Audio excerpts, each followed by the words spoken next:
한국은 커질 수 없습니다. 그저 거인들 틈에 낀 작은 반도일 뿐이죠. 세계가 이 착각에 빠져 있을 때 하버드 대형 강의실은 단 한마디에 발칵 뒤집혔습니다. 미국을 가장 위태롭게 만들 국가는 바로 한국이다. 중국도 러시아도 아니었습니다. 교수는 전 세계가 평화에 취해 공장을 닫을 때 홀로 산속 깊이 360만 발의 포탄과 압도적인 제조망을 감춰온 한국의 실체를 폭로했습니다. 우리가 믿었던 착한 동맹 한국이 사실은 미국의 생존 스위치를 쥐고 있는 가장 무서운 변수였던 겁니다. 스스로 힘을 숨겨온 이 나라가 왜 지금 세계의 운명을 결정짓는 핵심이 되었을까요? 그 충격적인 현장 속으로 지금 바로 들어갑니다. 이 채널은 대한민국의 이야기입니다. 우리가 잊지 말아야 할 기록. 좋아요와 구독은 함께한다는 약속입니다. 여러분의 좋아요, 구독, 댓글은 저에게 큰 힘이 됩니다. 댓글 남겨주시는 분들 중 추첨하여 매월 선물을 보내드리고 있습니다. 댓글 이벤트에 많은 참여 부탁드립니다. 제 이름은 데이비드 콜린스입니다. 저는 40년 동안 미국 국방부와 싱크탱크를 오가며 살았습니다. 은퇴를 석 달 앞둔 지금 이 이야기를 더는 묻어둘 수 없다는 생각이 듭니다. 여러분께 질문 하나 드리겠습니다. 한국이 멈추면 미국은 며칠이나 버틸 수 있을까요? 일주일? 한 달? 솔직히 말씀드리면 저도 3년 전까지는 그런 질문 자체를 우스꽝스럽게 여겼습니다. 한국은 동맹국이지만 미국의 운명을 좌우할 나라는 아니라고 믿었으니까요. 그런데 2022년 가을 펜타곤 지하 3층 회의실에서 본 그 보고서는 제 40년 커리어를 송두리째 흔들어 놓았습니다. 그날 회의실에 모인 사람들은 모두 별을 단 장성들이었습니다. 육군 참모차장, 해병대 작전국장, 합참전략기획실장. 저는 민간 자문위원 자격으로 그 자리에 있었죠. 주제는 우크라이나 전쟁이었습니다.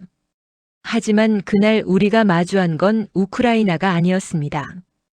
우리 자신이었죠.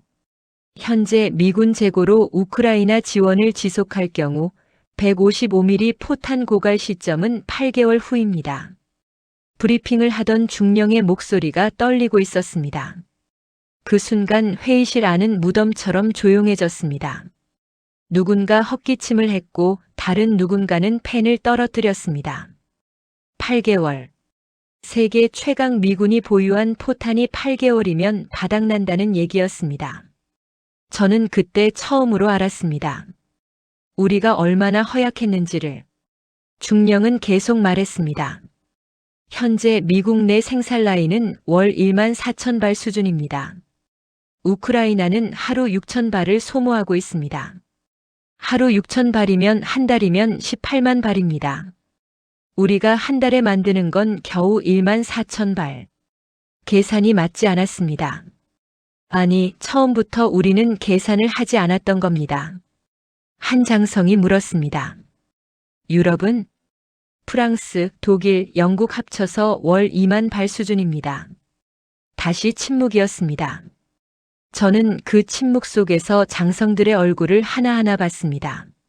30년 군 생활을 한 사람들, 베트남, 걸프전, 이라크, 아프간을 거친 사람들, 그들의 눈빛에 당혹감이 어려 있었습니다.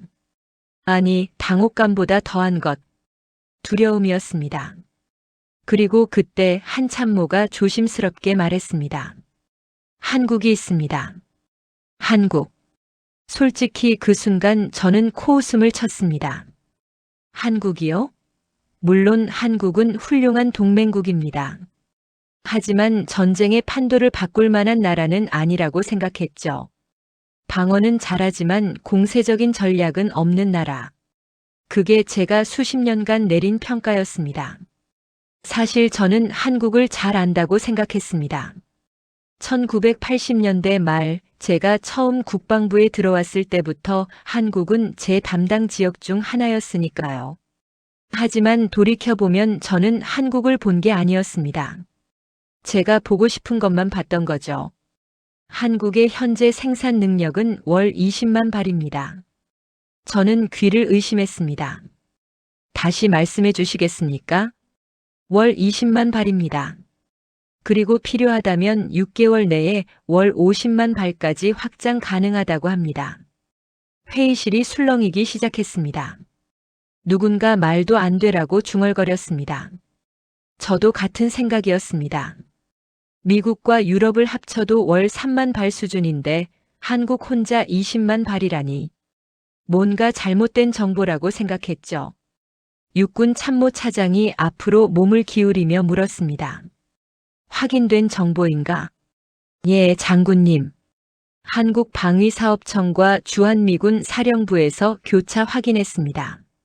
재고는? 참모가 다음 슬라이드를 넘겼습니다. 그리고 저는 말문이 막혔습니다. 지하 저장시설 사진이었습니다. 끝이 보이지 않는 거대한 터널. 그 안을 가득 채운 포탄 상자들. 팔레트 위에 쌓인 포탄들이 10m, 20m 높이로 쌓여 있었습니다. 조명이 비추는 곳까지만 보였고 그 너머는 어둠 속으로 사라졌습니다. 마치 끝이 없는 것처럼. 그리고 그 옆에 쓰인 작은 글씨. 추정 재고량 300만 발 이상. 누군가 욕설을 내뱉었습니다.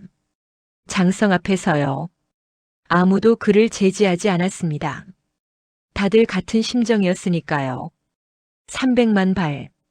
미국 전체 재고가 100만 발도 안 되는 시점에 한국은 그 3배를 갖고 있었습니다. 아니, 갖고 있었던 게 아닙니다. 그들은 애초에 그렇게 준비하고 있었던 겁니다. 저는 손을 들었습니다. 언제부터 이렇게 쌓아뒀습니까? 참모가 자료를 넘기며 대답했습니다. 정확한 시점은 알 수 없으나 최소 20년 이상으로 추정됩니다. 이건 단순 재고가 아닙니다. 이건 전략입니다. 전략. 그 단어가 제 머릿속을 맴돌았습니다. 미국은 전쟁을 이벤트로 생각합니다. 시작이 있고 끝이 있는 이벤트. 그래서 우리는 전쟁이 시작되면 생산을 늘리고 끝나면 줄입니다. 효율적이라고 생각했죠. 하지만 한국은 달랐습니다. 그들에게 전쟁은 이벤트가 아니었습니다. 일상이었습니다. 멈춘 적이 없는 전쟁. 휴전일 뿐 종전이 아닌 전쟁. 그래서 그들은 멈추지 않았습니다. 70년 동안. 회의가 끝난 후 저는 화장실에 들어가 찬물로 세수를 했습니다. 거울 속 제 얼굴이 낯설었습니다. 40년간 이 바닥에서 살았는데 저는 대체 뭘 보고 있었던 걸까요? 복도로 나왔을 때 한 대령이 제게 다가왔습니다. 그는 주한미군 출신이었습니다. 콜린스 박사님 놀라셨죠? 자네도 알고 있었나? 일부는요. 하지만 전체 규모는 저도 몰랐습니다. 한국 사람들은 말을 잘 안 하거든요. 왜? 대령은 잠시 생각하더니 말했습니다. 그들은 자랑하지 않습니다. 그냥 준비할 뿐이죠. 매일. 저는 그날 밤 집에 돌아가지 못했습니다. 사무실에 남아서 한국에 대한 자료를 뒤지기 시작했습니다.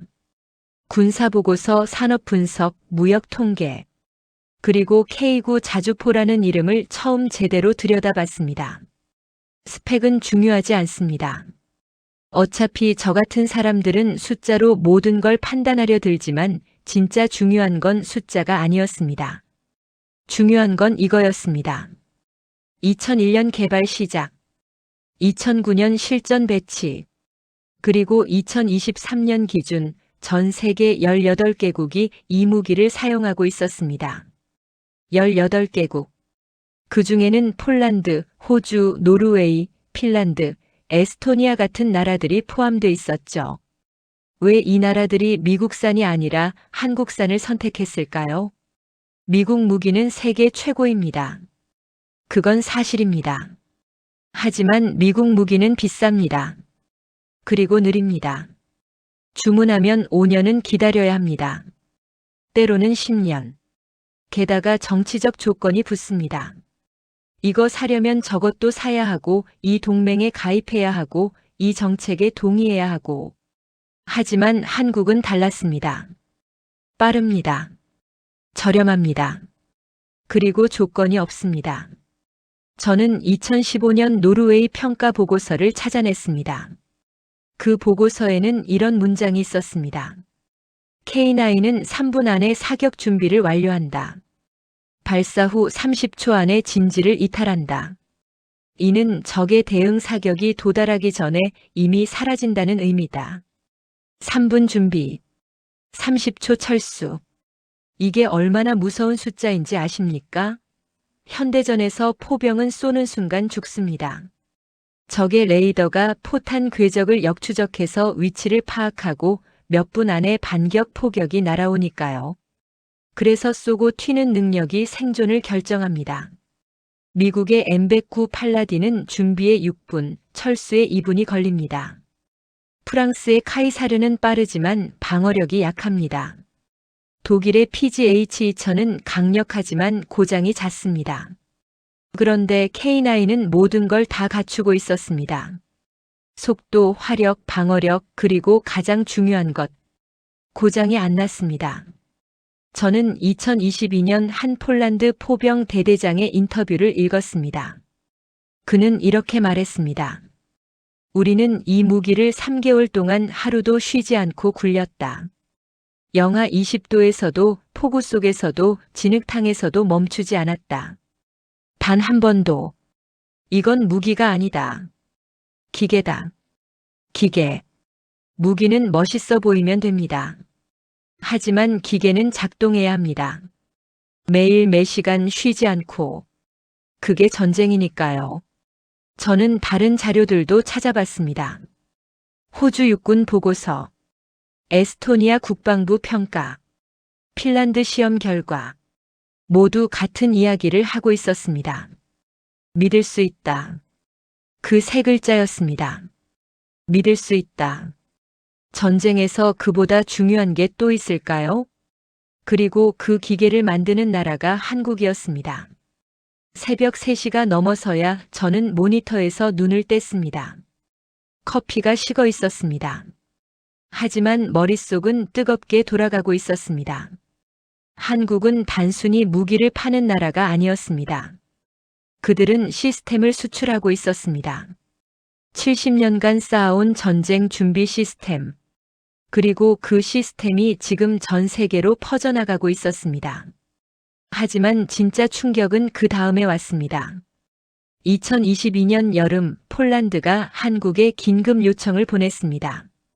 탱크 180대, 자주포 200문, 전투기 48대. 그리고 이 모든 걸 3년 안에 달라고 했습니다.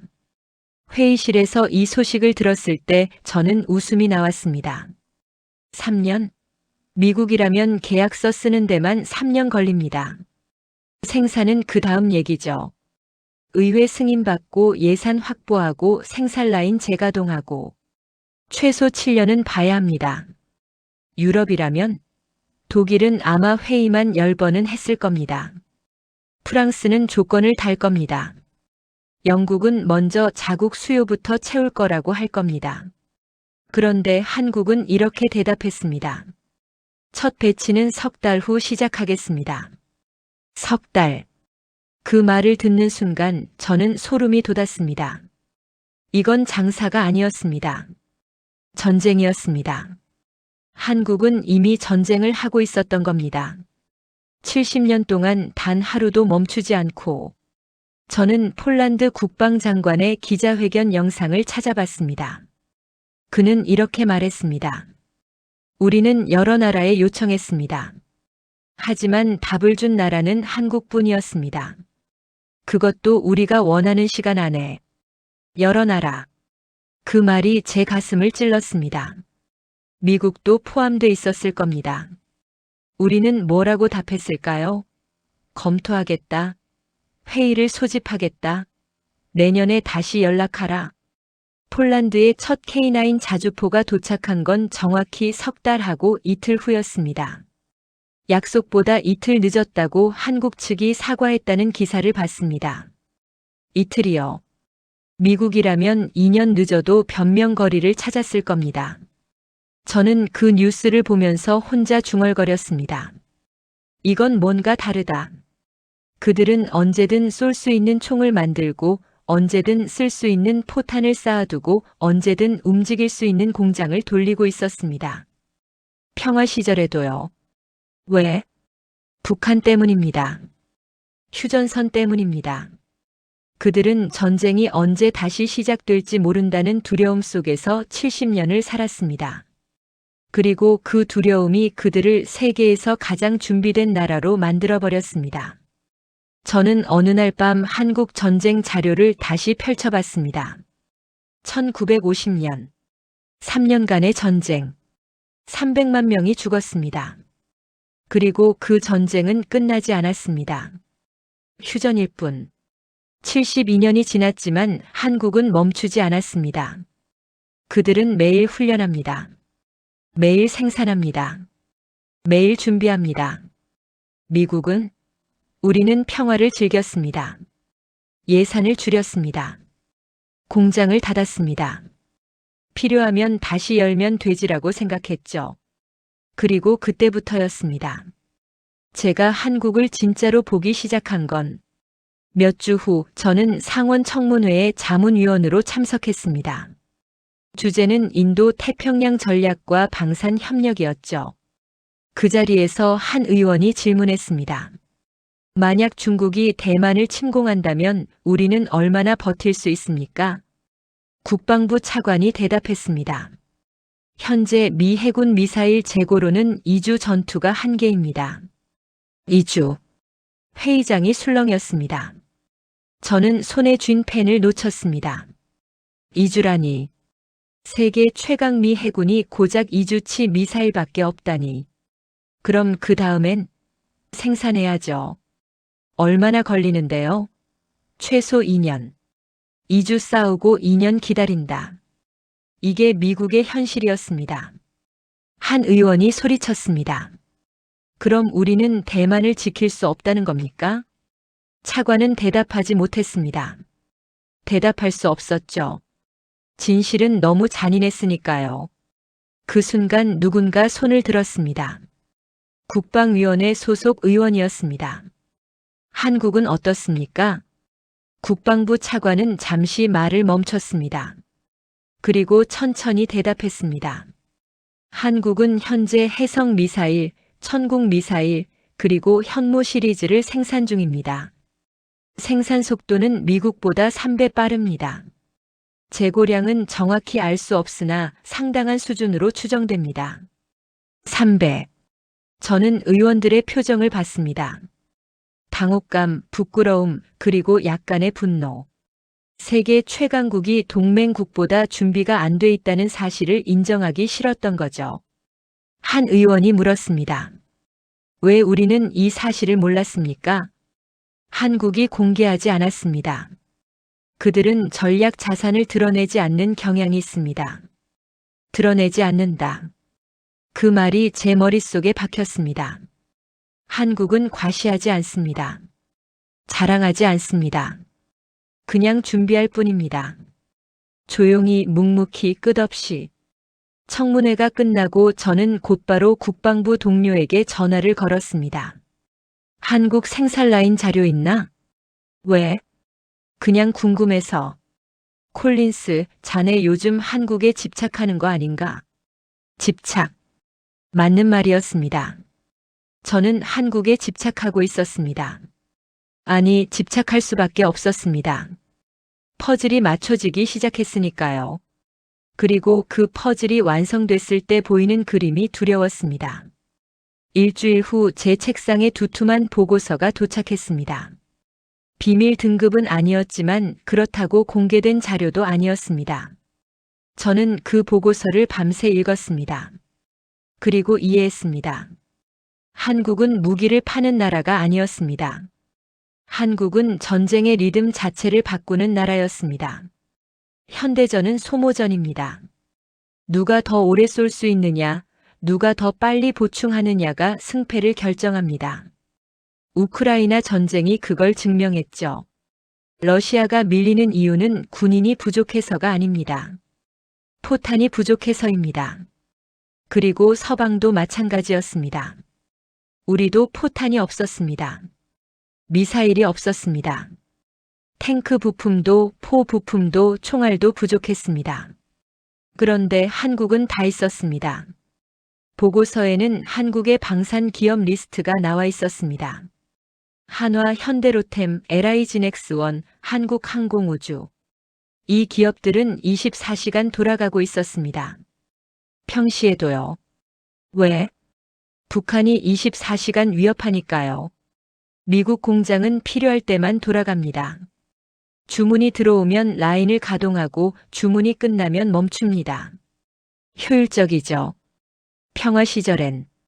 하지만 전쟁이 터지면 라인을 다시 돌리는데 몇 년이 걸립니다. 숙련공을 구하는데, 부품 공급망을 재구축하는데, 품질을 안정화하는데, 한국은 그들은 멈춘 적이 없습니다. 라인은 이미 돌고 있고 숙련공은 이미 있고 공급망은 이미 작동 중입니다. 저는 보고서를 덮으며 혼잣말을 했습니다. 우린 한국이 필요해. 생각보다 훨씬 더. 그리고 바로 그 순간 제 머릿속에 스쳐 지나간 생각이 있었습니다. 만약 한국이 없다면? 만약 한국이 우리 편이 아니라면? 만약 한국이 멈춘다면? 그 질문이 제 머릿속을 떠나지 않았습니다. 며칠 동안 저는 그 생각에 사로잡혀 있었습니다. 회의 중에도 식사 중에도 잠들기 전에도. 그래서 저는 시뮬레이션을 제안했습니다. 한국이 빠진 상태에서 미국의 전쟁 수행 능력을 평가해야 합니다. 제 상사는 눈살을 찌푸렸습니다. 왜 그런 걸 해야 하나? 한국은 동맹이야. 지금은 그렇습니다. 하지만 만약을 대비해야죠. 한국이 배신할 거라고 생각하나? 아닙니다. 하지만 우리가 한국에 얼마나 의존하는지는 알아야 합니다. 결국 제 제안은 받아들여졌습니다. 2023년 초 백악관 지하 상황실에서 비밀 시뮬레이션이 진행됐습니다. 저는 그 자리에 없었지만 나중에 결과 보고서를 받아봤습니다. 시나리오는 간단했습니다. 한국이 빠진 상태에서 미국은 인도-태평양 전쟁을 수행할 수 있는가? 보고서는 빨간 글씨로 시작됐습니다. 결론 불가능. 저는 그 두 글자를 몇 번이고 다시 읽었습니다. 불가능. 세계 최강 미국이 한국 없이는 전쟁을 할 수 없다. 페이지를 넘겼습니다. 세부 내용이 나왔습니다. 155mm 포탄 고갈 3주. 대공 미사일 고갈 10일. 대함 미사일 고갈 2주. 재생산 소요기간 최소 18개월. 18개월. 그 사이에 전쟁은 끝나 있을 겁니다. 우리가 진 채로. 보고서는 계속됐습니다. 한국의 생산 능력을 대체할 수 있는 국가 없음. 한국의 재고를 대체할 수 있는 방법 없음. 결론 한국은 미국 전쟁 수행 능력의 핵심 요소임. 핵심 요소. 동맹이 아니라 핵심 요소. 저는 보고서를 책상 위에 내려놓았습니다. 손이 떨리고 있었습니다. 그날 밤 저는 잠을 이룰 수 없었습니다. 창밖을 바라보며 생각했습니다. 40년 동안 저는 미국이 세계를 지킨다고 믿었습니다. 우리가 자유세계의 수호자라고, 우리가 없으면 세계가 무너진다고 믿었습니다. 그런데 지금 제 손에 있는 보고서는 정반대를 말하고 있었습니다. 미국이 세계를 지키는 게 아니라 세계가 미국을 지키고 있었습니다. 그리고 그 중심에 한국이 있었습니다. 작은 나라.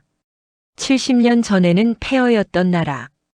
우리가 도와줘야 할 나라라고 생각했던 나라. 그 나라가 지금은 우리를 지키고 있었습니다. 어떻게 이런 일이 일어난 걸까요? 저는 다시 자료를 펼쳤습니다. 한국의 역사. 한국 전쟁 이후의 70년. 그리고 깨달았습니다. 그들은 선택할 수 없었습니다. 평화를 선택할 수도 전쟁을 잊을 수도 없었습니다. 북한은 매일 거기 있었으니까요. 휴전선은 매일 거기 있었으니까요. 그래서 그들은 준비했습니다. 매일 매년 70년 동안 그리고 그 준비가 이제 세계를 바꾸고 있었습니다. 저는 문득 궁금해졌습니다. 한국 사람들은 이 사실을 알까? 자기들이 얼마나 중요한 존재인지 알까? 아마 모를 겁니다. 그들은 그냥 살아남으려고 했을 뿐이니까요. 하루하루를. 하지만 그 하루하루가 쌓여서 지금 미국을 떠받치고 있었습니다. 책상 위에 보고서를 다시 봤습니다. 마지막 페이지에는 권고사항이 적혀 있었습니다. 한국과의 동맹을 최우선 순위로 유지할 것. 한국 방산 산업에 대한 의존도를 인정하고 관리할 것. 한국이 빠질 경우에 대비책을 수립할 것. 단 현실적으로 불가능에 가까움. 괄호 안의 문장이 제 눈을 붙잡았습니다. 현실적으로 불가능에 가까움. 그 문장을 쓴 사람은 누구일까요? 어떤 심정으로 이 문장을 썼을까요? 저는 알 것 같았습니다. 인정하기 싫었지만 인정할 수밖에 없었던 심정. 바로 지금 제가 느끼는 이 심정. 결과는 저를 충격에 빠뜨렸습니다. 하지만 그 내용의 전부는 아직 말씀드릴 수 없습니다. 왜냐하면 그건 단순히 군사 문제가 아니었기 때문입니다. 그건 미국의 자존심 문제였고 세계 질서의 문제였고 그리고 무엇보다 제가 40년 동안 믿어왔던 모든 것이 무너지는 순간이었기 때문입니다. 저는 그 보고서를 금고에 넣고 잠갔습니다. 그리고 혼잣말을 했습니다. 이건 아무도 모르는 게 나아. 하지만 지금 생각은 다릅니다. 이제는 말해야 한다고 생각합니다.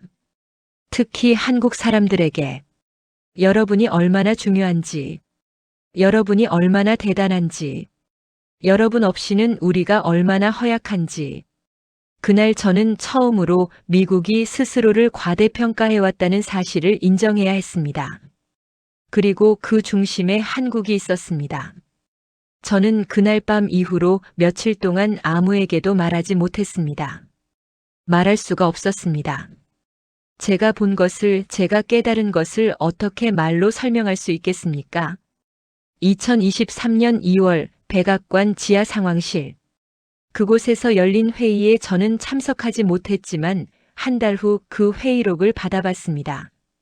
기밀 문서였죠. 표지에는 탑 시크릿 아이즈 올리라는 도장이 찍혀 있었습니다. 그리고 그 문서를 읽는 내내 저는 숨이 막혔습니다. 회의 주제는 간단했습니다. 한국이 빠진다면 미국은 얼마나 버틸 수 있는가? 그 질문에 그 방 안에서 아무도 바로 대답하지 못했습니다. 회의록에는 이렇게 적혀 있었습니다. 5분간 침묵. 5분입니다. 백악관 회의실에서 5분간 아무도 말을 안 했다는 겁니다. 그게 얼마나 긴 시간인지 아십니까? 저는 그 회의에 참석했던 동료에게 전화를 걸었습니다. 정말 5분 동안 아무도 안 말했나? 그래. 누구도 대답할 수 없었어. 대답하고 싶지 않았다는 게 더 정확하겠지. 왜? 진실이 너무 불편했으니까. 그 말이 제 가슴을 찔렀습니다. 결국 국방장관이 입을 열었습니다. 솔직히 말씀드리겠습니다. 우리는 한국 없이 전쟁을 수행할 수 없습니다. 회의록은 다시 한 줄을 비웠습니다. 누군가 반응했을 겁니다. 항의했을 수도 있고 부정했을 수도 있습니다. 하지만 결론은 바뀌지 않았습니다. 합참의장이 말했습니다. 시뮬레이션 결과 한국의 군수 지원 없이 인도 태평양 분쟁을 진행할 경우 우리는 3주 안에 탄약이 고갈됩니다. 재보급 없이는 한 달을 버티지 못합니다. 3주.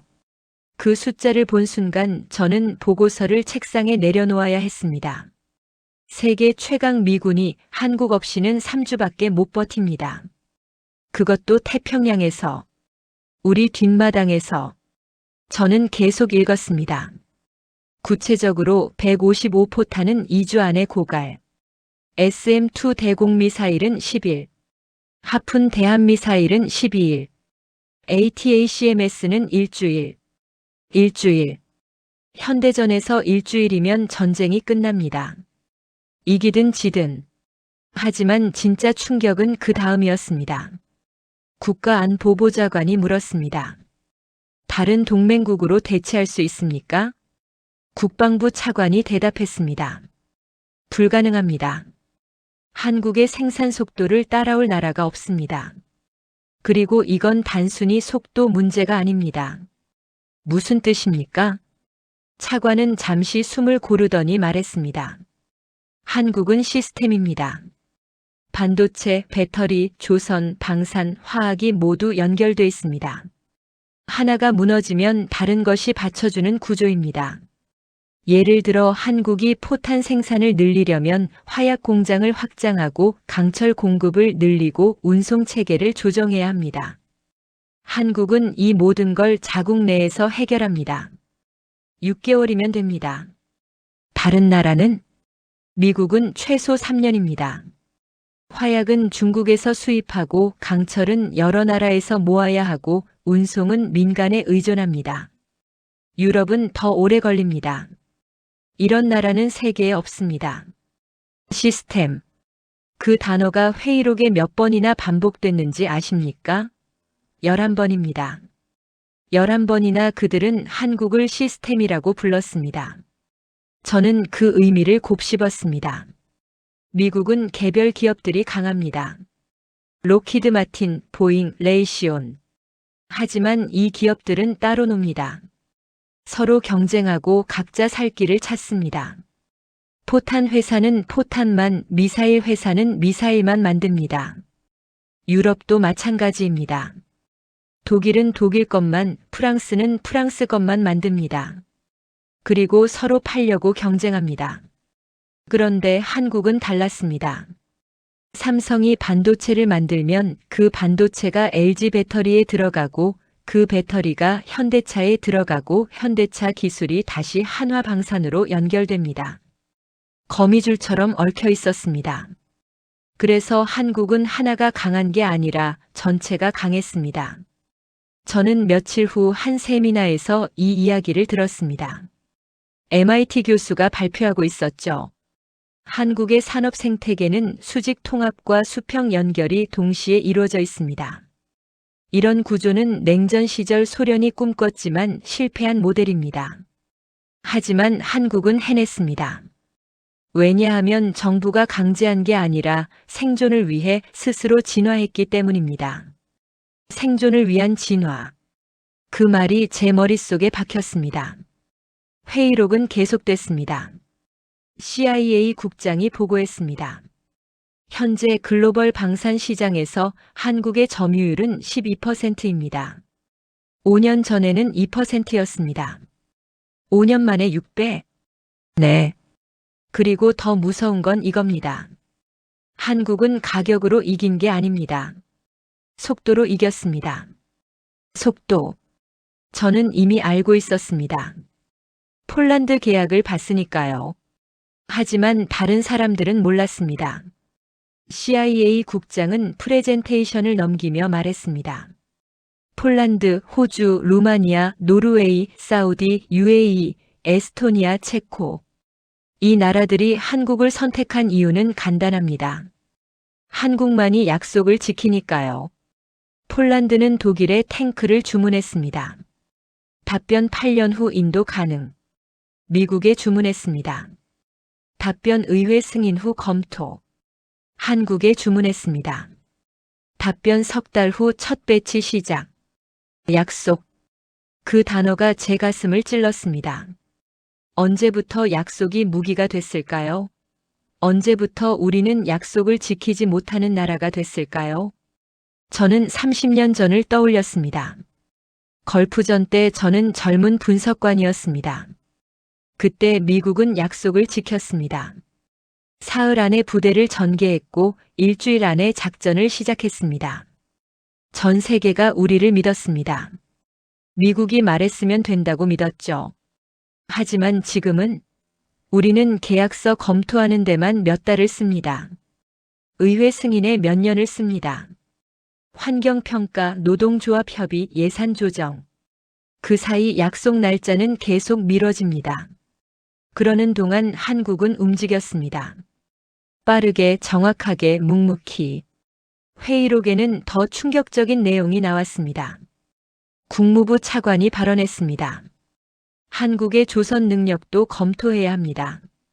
현재 미 해군 함정 건조는 심각하게 지연되고 있습니다. 버지니아급 잠수함은 계획보다 3년 늦어지고 있고 구축함 건조는 예산 초과 상태입니다.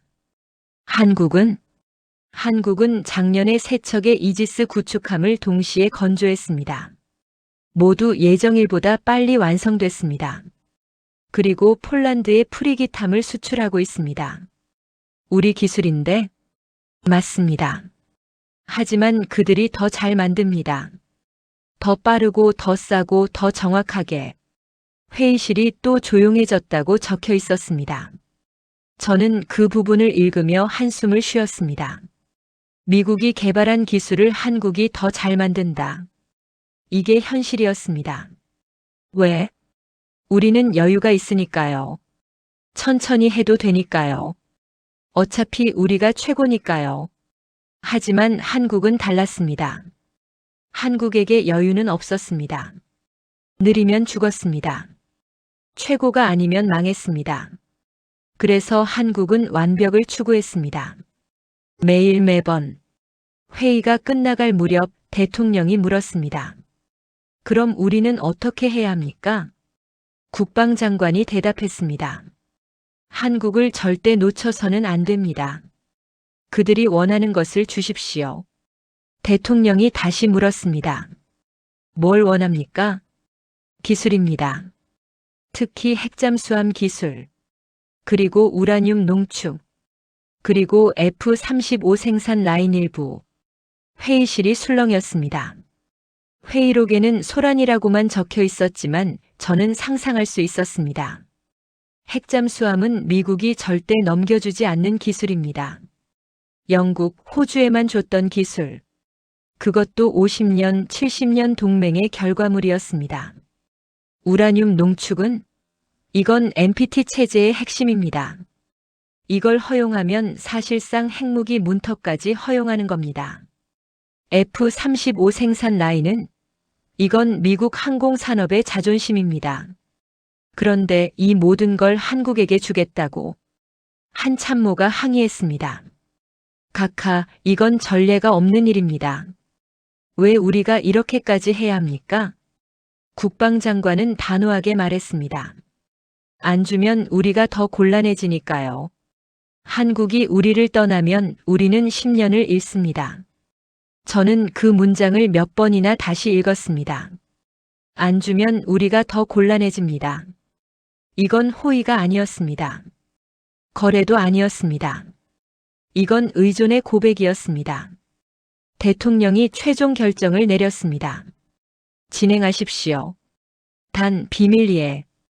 의회에는 필요한 만큼만 보고하고. 비밀리에. 그 단어가 모든 걸 말해줬습니다. 미국은 자존심 때문에 이 사실을 공개할 수 없었습니다. 세계 최강국이 중견국에게 이렇게 많은 걸 준다는 사실을. 하지만 줄 수밖에 없었습니다. 한국 없이는 못 버티니까요. 몇 달 후 뉴스가 조금씩 나오기 시작했습니다. 한국 핵잠수함 기술 이전 협의 중. 한국 우라늄 농축 허용 검토. 한국 F-35 부품 생산 확대. 대부분의 사람들은 한국이 잘 됐네라고 생각했을 겁니다. 동맹 강화의 증거라고 생각했겠죠. 하지만 저는 알았습니다. 이건 한국이 잘나서가 아닙니다. 우리가 필요해서입니다. 그리고 그게 시작이었습니다. 2023년 중반 또 다른 회의록이 제 책상에 도착했습니다. 이번엔 국무부 회의였습니다. 주제는 한국의 전략적 가치 재평가였습니다. 저는 표지를 보고 씁쓸하게 웃었습니다. 재평가. 결국 우리는 한국을 잘못 평가했다는 걸 인정하는 거였죠.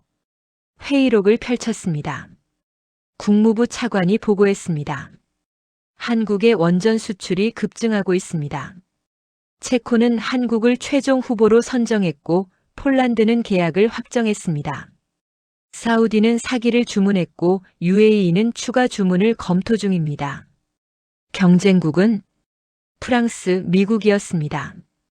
모두 탈락했습니다. 이유는 차관이 대답했습니다. 가격이 아닙니다. 신뢰도입니다. 한국은 UAE 원전을 약속대로 예산 안에서 사고 없이 완공했습니다. 웨스팅하우스는 파산했습니다. 프랑스는 10년 지연됐습니다. 신뢰도, 또 그 단어였습니다. 차관은 계속 말했습니다. 문제는 우라늄 농축입니다.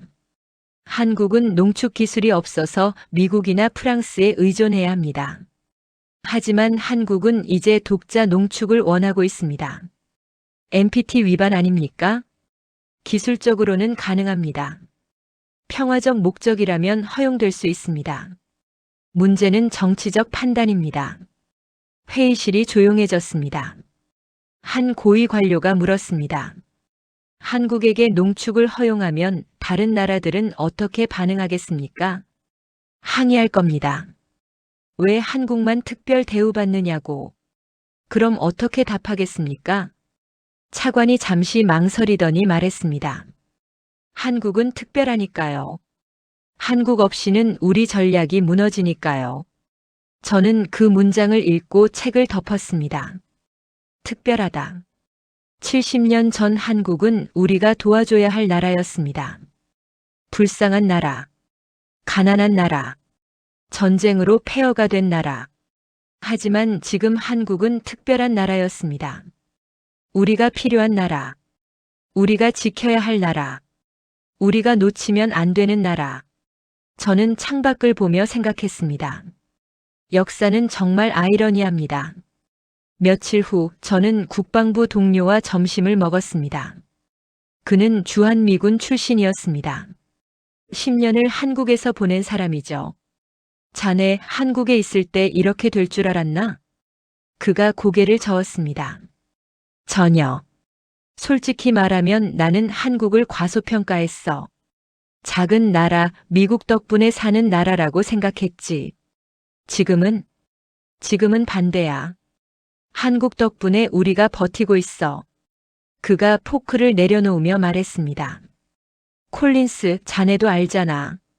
우크라이나 전쟁 없었으면 우리 아직도 몰랐을 거야. 한국이 얼마나 중요한지. 맞는 말이었습니다. 우크라이나 전쟁은 거울이었습니다. 우리의 민낯을 보여준 거울. 우리는 포탄이 없었습니다. 미사일이 없었습니다. 생산 능력도 없었습니다. 하지만 한국은 다 있었습니다. 그리고 그 순간부터 모든 게 바뀌었습니다. 자네 생각엔 한국이 이걸 알까? 뭘? 자기들이 얼마나 중요한지. 그가 웃었습니다. 모를 거야. 한국 사람들은 그냥 열심히 살 뿐이야. 세계를 구하려고 사는 게 아니라 가족 먹여 살리려고 사는 거지. 그 말이 제 가슴을 울렸습니다. 한국 사람들은 세계를 구하려고 한 게 아니었습니다. 그냥 살아남으려고 했을 뿐입니다. 하루하루를. 하지만 그 하루하루가 쌓여서 지금 세계를 떠받치고 있었습니다. 2024년 초 저는 한 세미나에 참석했습니다. 주제는 미래 동맹 전략이었습니다. 발표자는 전직 국무부 차관보였습니다. 제 선배였죠. 그는 이렇게 말했습니다. 20세기의 미국은 민주주의의 무기고였습니다. 2차 대전 때 우리는 연합군을 먹여 살렸습니다.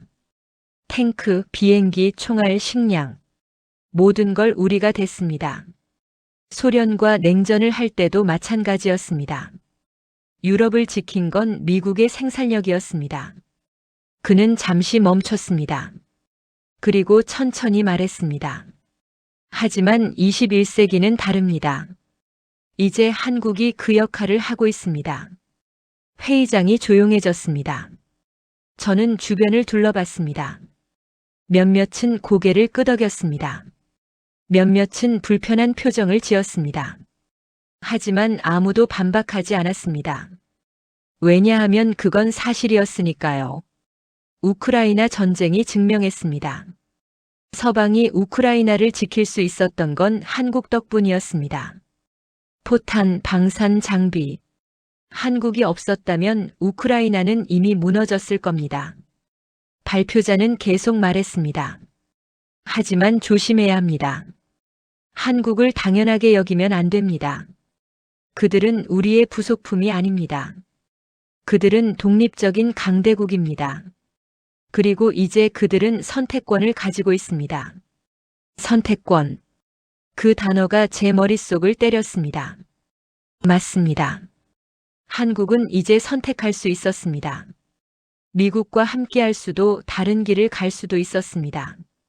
발표자가 슬라이드를 넘겼습니다. 화면에 지도가 떴습니다. 한국을 중심으로 선들이 뻗어나가고 있었습니다.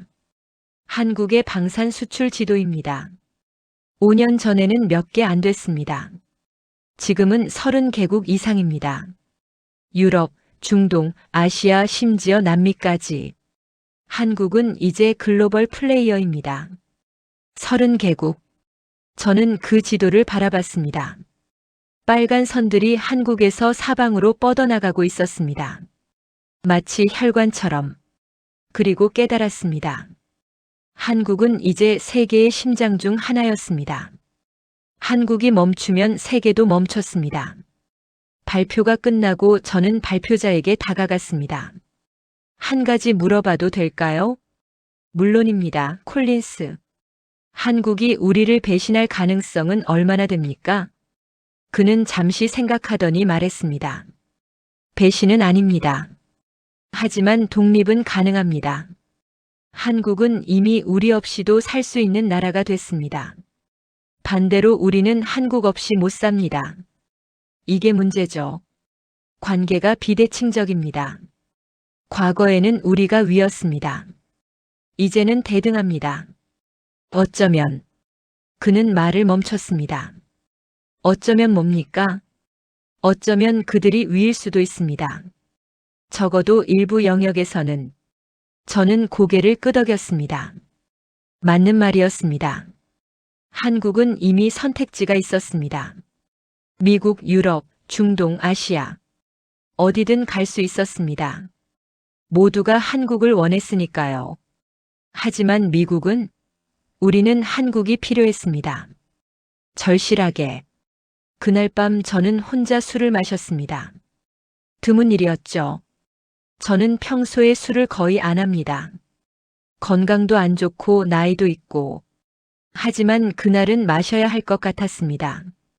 40년. 제가 이 일을 한 지 40년이 됐습니다. 그 세월 동안 저는 수많은 나라를 봤습니다. 동맹도 보고 적도 보고 뜨는 나라도 보고 지는 나라도 봤습니다. 하지만 한국 같은 나라는 처음이었습니다. 전쟁 중인데 평화처럼 사는 나라. 가난했는데 부자가 된 나라. 작은데 큰 나라. 그리고 무엇보다 절망을 희망으로 바꾼 나라. 저는 1990년대 초 한 회의에서 이렇게 말한 적이 있습니다. 한국은 훌륭한 동맹이지만 게임 체인저는 아닙니다. 그들은 우리를 따라오는 나라입니다. 우리가 이끌고 그들이 따릅니다. 게임 체인저가 아니다. 그때 회의실에 있던 사람들이 다 고개를 끄덕였습니다. 모두가 동의했죠. 저도 그렇게 믿었고요. 하지만 지금 생각하면 저는 틀렸습니다. 완전히. 한국은 게임을 바꾼 게 아니었습니다. 한국은 게임 자체가 됐습니다. 2024년 여름 또 다른 보고서가 제 책상에 도착했습니다. 제목은 한반도 유사시 미국의 대응 능력 평가였습니다. 저는 표지를 보고 한숨을 쉬었습니다. 또 한국 이야기였습니다. 보고서를 펼쳤습니다. 결론: 한국의 군사력은 이제 미국의 지원 없이도 북한을 억제할 수 있는 수준에 도달했다. 오히려 한반도 유사시 미국이 한국의 군수 지원에 의존할 가능성이 높다.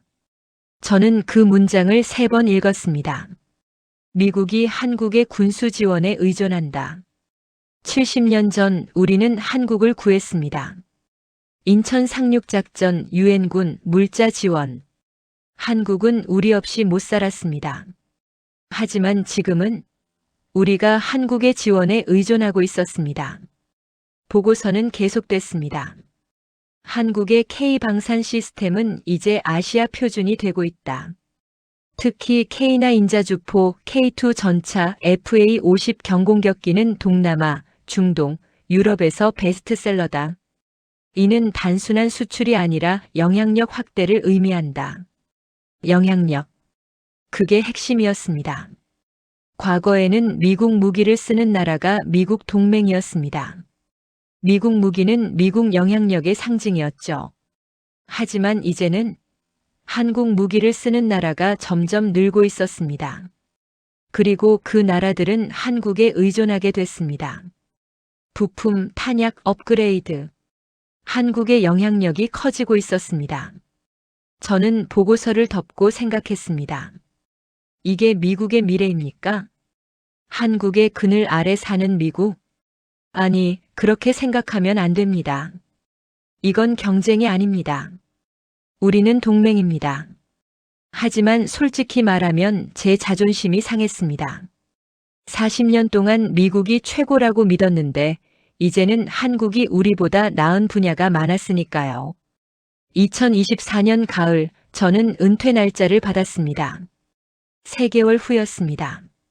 동료들이 축하해줬습니다. 40년 수고했다고 이제 쉬라고. 저는 고맙다고 말했습니다. 하지만 마음 한편이 무거웠습니다. 제가 떠나고 나면 이 이야기를 누가 할까요? 한국이 얼마나 중요한지, 한국을 절대 잃어서는 안 된다는 걸 누가 기억할까요? 저는 어느 날 밤 결심했습니다. 이 이야기를 써야겠다고. 공식 보고서도 아니고 정책 문서도 아닌 그냥 제 이야기로. 그리고 이 이야기를 한국 사람들에게 들려주고 싶었습니다. 여러분은 아마 모를 겁니다. 여러분이 얼마나 대단한지. 여러분은 그냥 열심히 살았을 뿐이라고 생각할 겁니다. 매일 출근하고 일하고 가족 먹여 살리고. 그게 전부라고. 하지만 아닙니다. 여러분이 만든 반도체는 전 세계 AI를 돌립니다. 챗GPT도 구글도 아마존도 여러분의 반도체 없이는 못 돌아갑니다. 여러분이 만든 배터리는 전 세계 전기차를 움직입니다. 테슬라도 폭스바겐도 GM도 여러분의 배터리를 씁니다. 여러분이 만든 배는 전 세계 바다를 건넙니다. 세계 선박의 절반이 한국에서 만들어집니다. 여러분이 만든 무기는 전 세계 평화를 지킵니다. 유럽을, 중동을, 아시아를. 이게 과장이라고 생각하십니까? 아닙니다. 이건 펜타곤 보고서에 나온 팩트입니다. 이건 백악관 회의록에 나온 현실입니다. 저는 어느 날 한국 친구에게 물었습니다. 대학 동창이었죠. 지금은 서울에서 엔지니어로 일합니다. 한국 사람들은 왜 이렇게 열심히 사나? 그가 웃으며 대답했습니다. 안 하면 죽으니까요. 우린 선택권이 없었어요. 북한은 항상 거기 있고 경쟁국들은 항상 앞서가고. 쉬면 망해요. 안 하면 죽는다. 그 말이 제 가슴에 박혔습니다. 미국 사람들은 이해 못합니다. 우리는 안 해도 살 수 있으니까요. 나라가 크고 자원이 많고 동맹이 많으니까요. 느리게 해도 실수해도 실패해도 괜찮습니다. 다시 시작할 여유가 있으니까요. 하지만 한국은 달랐습니다. 한국은 항상 벼랑 끝이었습니다. 북한, 가난, 경쟁. 방심하면 끝이었습니다. 그래서 한국은 멈추지 않았습니다. 70년 동안 매일 일했습니다. 주말에도 일했습니다. 밤에도 일했습니다. 왜? 살아남기 위해서. 그리고 그 결과가 지금입니다. 세계가 한국을 필요로 하는 지금. 저는 어느 날 국방부 복도에서 한장성을 만났습니다. 제 후배였습니다. 콜린스 박사님, 한국 얘기 많이 하시던데 혹시 한국 계십니까? 저는 웃었습니다. 아니야. 나는 순수 미국인이지. 할아버지는 아일랜드 출신이고. 그럼 왜 한국을 그렇게 챙기십니까? 저는 잠시 생각했습니다. 사실을 말하는 것뿐이야. 한국이 중요하다는 게 사실이니까. 그가 고개를 끄덕였습니다. 동의합니다. 요즘 한국 없이는 우리 전략이 안 돌아가죠. 자네는 언제 깨달았나? 작년입니다. 우크라이나 포탄 위기 때요. 우리가 얼마나 허약한지 처음 알았습니다. 허약하다. 제 후배가 미군을 허약하다고 했습니다. 하지만 틀린 말이 아니었습니다. 우리는 강합니다. 여전히 세계 최강입니다. 하지만 지속력이 없습니다. 오래 싸울 수 없습니다. 현대전은 소모전입니다. 누가 더 오래 쏠 수 있느냐, 누가 더 빨리 보충하느냐가 승패를 결정합니다. 그리고 그 게임에서 한국이 최고였습니다. 하지만 저는 경고하고 싶습니다. 이 위치는 축복이지만 동시에 저주입니다. 세계가 한국을 필요로 한다는 건 세계가 한국을 지켜봐야 한다는 뜻입니다. 한국이 흔들리면 안 되니까요. 그래서 압력이 커질 겁니다. 요구도 많아질 겁니다. 이것도 만들어달라, 저것도 만들어달라, 더 빨리, 더 싸게, 더 많이. 그리고 한국이 거절하면 실망할 겁니다. 배신이라고 느낄 수도 있습니다. 우리가 그렇게 의존했는데 이제 와서 안 된다고. 저는 한 세미나에서 이런 질문을 받은 적이 있습니다. 한국이 만약 중립을 선언하면 어떻게 됩니까? 저는 솔직하게 대답했습니다. 혼란이 옵니다. 미국의 전략이 무너집니다. 재편하는데 최소 10년 걸립니다. 그럼 우리는 한국을 강제할 수 있습니까? 없습니다. 한국은 이제 독립적입니다. 우리가 강제하면 오히려 밀어낼 뿐입니다. 그 말을 하며 저는 씁쓸했습니다. 과거에는 우리가 선택권을 가졌습니다. 우리가 동맹을 선택하고 우리가 전략을 정했습니다. 하지만 이제는 한국도 선택권을 가졌습니다. 그리고 우리는 한국의 선택을 존중해야 합니다. 안 그러면 우리가 손해니까요. 저는 한국이 첫 번째를 선택하길 바랍니다. 미국과 함께하는 길을. 왜냐하면 한국만이 할 수 있으니까요. 미국은 우리는 느립니다. 비쌉니다. 복잡합니다. 중국은 그들은 신뢰가 없습니다. 품질도 떨어집니다. 유럽은 그들은 분열돼 있습니다. 결정이 느립니다.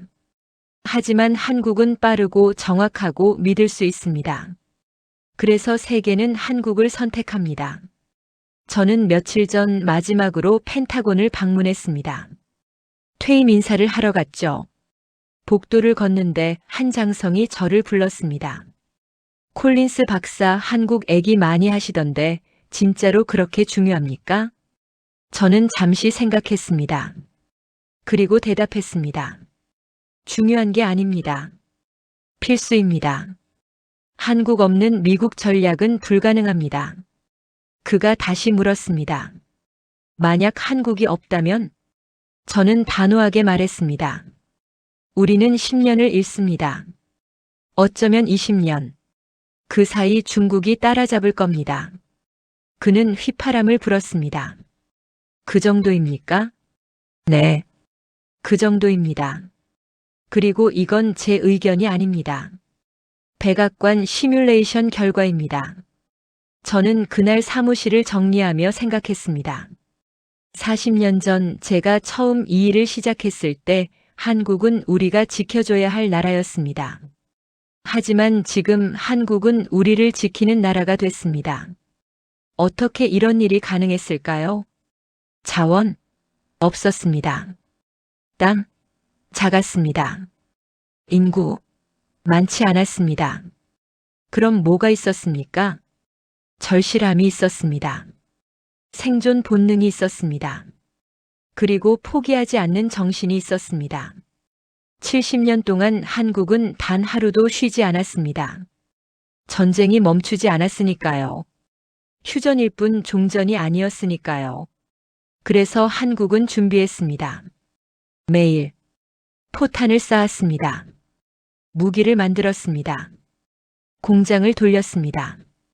기술을 개발했습니다. 왜? 내일 전쟁이 다시 시작될지 모르니까요. 그리고 그 준비가 이제 세계를 바꾸고 있었습니다. 저는 책상 서랍을 정리하다가 오래된 사진 한 장을 발견했습니다. 1995년 서울 출장 때 찍은 사진이었죠. 사진 속 서울은 지금과 달랐습니다. 빌딩도 적었고 거리도 좁았습니다. 하지만 사람들의 눈빛은 똑같았습니다. 절실한 눈빛, 살아남겠다는 눈빛. 저는 그 사진을 오래 바라봤습니다. 그리고 깨달았습니다.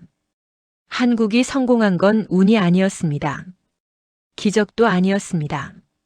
한국이 성공한 건 선택의 결과였습니다. 포기하지 않기로 선택한 결과, 계속 달리기로 선택한 결과, 멈추지 않기로 선택한 결과, 70년간의 선택이 쌓여서 지금의 한국이 됐습니다. 저는 이제 은퇴합니다. 3개월 후면 이 사무실을 떠납니다. 하지만 떠나기 전에 이 이야기를 남기고 싶었습니다. 미국이 바라는 최선의 미래는 누군가를 굴복시키는 게 아닙니다. 한국 같은 나라와 함께 서 있는 겁니다. 빠르게 움직이고 약속을 지키고 세계를 위해 생산하는 나라. 그런 나라와 함께라면 우리는 어떤 위기도 이겨낼 수 있습니다. 저는 한국 사람들에게 말하고 싶습니다. 여러분은 이미 답을 알고 계셨을지도 모릅니다. 여러분이 왜 열심히 사는지, 여러분이 왜 멈추지 않는지, 여러분이 왜 계속 달리는지, 그건 단순히 생존 때문만이 아닙니다. 그건 세계가 여러분을 필요로 하기 때문입니다. 70년 전 세계는 한국을 도왔습니다. 유엔군이 왔고 물자가 왔고 희망이 왔습니다. 지금 한국이 세계를 돕고 있습니다. 포탄을 보내고 무기를 보내고 희망을 보내고 있습니다. 이게 역사의 아이러니입니다. 그리고 이게 한국의 진짜 힘입니다. 저는 마지막으로 여러분께 부탁드리고 싶습니다. 자만하지 마십시오. 여러분이 지금 중요한 건 사실입니다. 하지만 영원한 건 없습니다. 방심하면 끝입니다. 계속 달리십시오. 계속 준비하십시오. 계속 개선하십시오. 왜냐하면 세계는 계속 변하니까요. 중국도 달리고 있습니다. 인도도 달리고 있습니다. 다른 나라들도 따라오고 있습니다. 여러분이 멈추는 순간 다른 나라가 앞서갈 겁니다. 그리고 명심하십시오. 여러분이 지금 위치에 있는 건 여러분이 잘나서가 아닙니다. 여러분이 절실했기 때문입니다. 그 절실함을 잊지 마십시오. 저는 마지막 질문을 던지고 싶습니다. 한국은 왜 이렇게 됐을까요? 운이었을까요? 아닙니다. 자원이었을까요? 아닙니다. 지원이었을까요? 아닙니다. 준비였습니다. 70년간의 준비. 매일 매년 쉬지 않고 북한이 위협하는 동안 한국은 준비했습니다. 가난이 짓누르는 동안 한국은 일했습니다. 세계가 무시하는 동안 한국은 증명했습니다. 그 준비가 지금 세계를 바꾸고 있습니다. 그래서 저는 이 이야기를 남깁니다. 40년 동안 국방 전략을 분석한 사람의 고백으로 한국은 더 이상 우리가 지켜주는 나라가 아닙니다. 한국은 우리와 함께 세계를 지키는 나라입니다. 어쩌면 우리보다 더 잘. 이게 제가 본 진실입니다. 그리고 이게 제가 은퇴하며 남기는 마지막 보고서입니다. 공식 문서에는 남지 않을 하지만 누군가는 기억해야 할 이야기. 저는 며칠 후 이 건물을 떠날 겁니다. 40년을 보낸 이 건물을. 하지만 한 가지는 확신합니다. 한국은 계속 달릴 겁니다. 왜냐하면 그게 한국이니까요. 멈추지 않는 나라. 포기하지 않는 나라. 세계가 필요로 하는 나라. 여러분 감사합니다. 그리고 계속 달려주십시오. 세계가 여러분을 믿고 있습니다. 저도 믿고 있습니다. 그리고 저는 이제 확신합니다. 21세기의 민주주의 무기고는 한국입니다. 이건 제 의견이 아닙니다. 이건 팩트입니다. 작년입니다. 우크라이나 포탄 위기 때요. 우리가 얼마나 허약한지 처음 알았습니다. 허약하다. 제 후배가 미군을 허약하다고 했습니다. 하지만 틀린 말이 아니었습니다. 우리는 강합니다. 여전히 세계 최강입니다. 하지만 지속력이 없습니다. 오래 싸울 수 없습니다. 현대전은 소모전입니다. 누가 더 오래 쏠 수 있느냐, 누가 더 빨리 보충하느냐가 승패를 결정합니다. 그리고 그 게임에서 한국이 최고였습니다. 하지만 저는 경고하고 싶습니다. 이 위치는 축복이지만 동시에 저주입니다. 세계가 한국을 필요로 한다는 건 세계가 한국을 지켜봐야 한다는 뜻입니다. 한국이 흔들리면 안 되니까요. 그래서 압력이 커질 겁니다. 요구도 많아질 겁니다. 이것도 만들어달라, 저것도 만들어달라, 더 빨리, 더 싸게, 더 많이. 그리고 한국이 거절하면 실망할 겁니다. 배신이라고 느낄 수도 있습니다. 우리가 그렇게 의존했는데 이제 와서 안 된다고. 저는 한 세미나에서 이런 질문을 받은 적이 있습니다. 한국이 만약 중립을 선언하면 어떻게 됩니까? 저는 솔직하게 대답했습니다. 혼란이 옵니다. 미국의 전략이 무너집니다. 재편하는데 최소 10년 걸립니다. 그럼 우리는 한국을 강제할 수 있습니까? 없습니다. 한국은 이제 독립적입니다. 우리가 강제하면 오히려 밀어낼 뿐입니다. 그 말을 하며 저는 씁쓸했습니다. 과거에는 우리가 선택권을 가졌습니다. 우리가 동맹을 선택하고 우리가 전략을 정했습니다.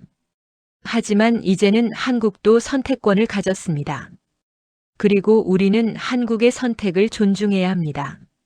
안 그러면 우리가 손해니까요. 저는 한국이 첫 번째를 선택하길 바랍니다. 미국과 함께하는 길을. 왜냐하면 한국만이 할 수 있으니까요. 미국은 우리는 느립니다. 비쌉니다. 복잡합니다. 중국은 그들은 신뢰가 없습니다. 품질도 떨어집니다. 유럽은 그들은 분열돼 있습니다. 결정이 느립니다. 하지만 한국은 빠르고 정확하고 믿을 수 있습니다. 그래서 세계는 한국을 선택합니다. 저는 며칠 전 마지막으로 펜타곤을 방문했습니다. 퇴임 인사를 하러 갔죠. 복도를 걷는데 한 장성이 저를 불렀습니다. 콜린스 박사, 한국 얘기 많이 하시던데 진짜로 그렇게 중요합니까? 저는 잠시 생각했습니다. 그리고 대답했습니다. 중요한 게 아닙니다. 필수입니다. 한국 없는 미국 전략은 불가능합니다. 그가 다시 물었습니다. 만약 한국이 없다면? 저는 단호하게 말했습니다. 우리는 10년을 잃습니다. 어쩌면 20년. 그 사이 중국이 따라잡을 겁니다. 그는 휘파람을 불었습니다. 그 정도입니까? 네. 그 정도입니다. 그리고 이건 제 의견이 아닙니다. 백악관 시뮬레이션 결과입니다. 저는 그날 사무실을 정리하며 생각했습니다. 40년 전 제가 처음 이 일을 시작했을 때 한국은 우리가 지켜줘야 할 나라였습니다. 하지만 지금 한국은 우리를 지키는 나라가 됐습니다. 어떻게 이런 일이 가능했을까요?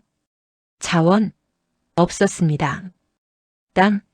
작았습니다. 인구? 많지 않았습니다. 그럼 뭐가 있었습니까? 절실함이 있었습니다. 생존 본능이 있었습니다. 그리고 포기하지 않는 정신이 있었습니다. 70년 동안 한국은 단 하루도 쉬지 않았습니다. 전쟁이 멈추지 않았으니까요. 휴전일 뿐 종전이 아니었으니까요. 그래서 한국은 준비했습니다. 매일 포탄을 쌓았습니다. 무기를 만들었습니다. 공장을 돌렸습니다. 기술을 개발했습니다. 왜? 내일 전쟁이 다시 시작될지 모르니까요. 그리고 그 준비가 이제 세계를 바꾸고 있었습니다.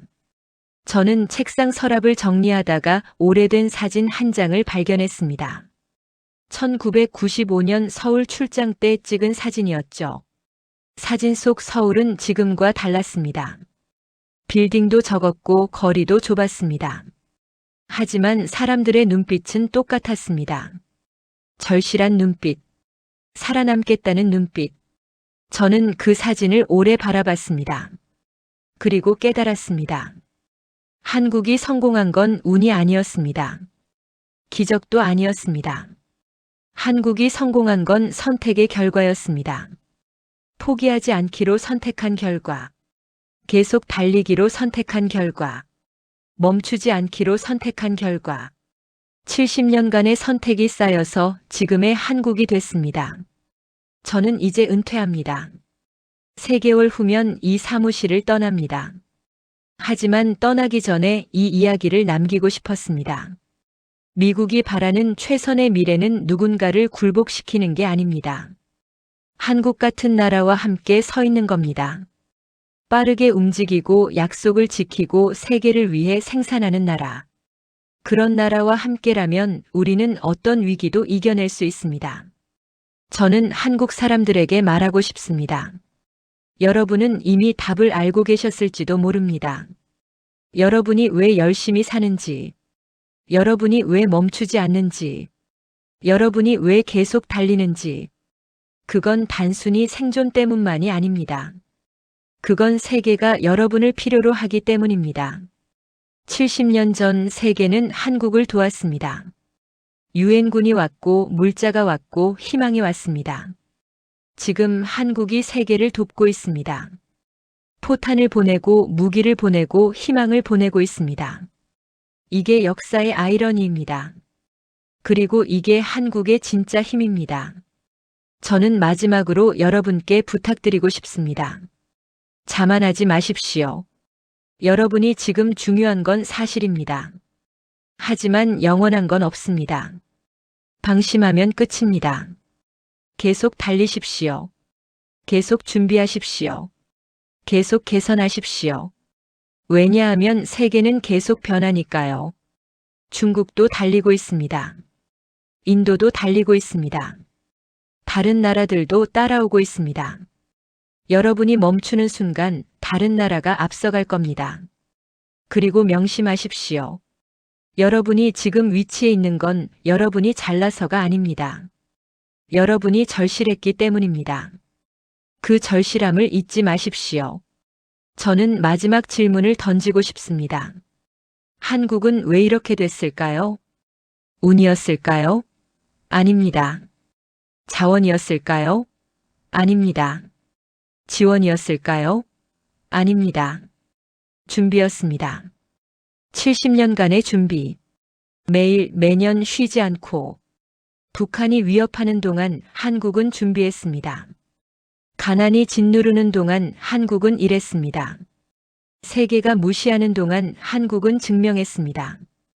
그 준비가 지금 세계를 바꾸고 있습니다. 그래서 저는 이 이야기를 남깁니다.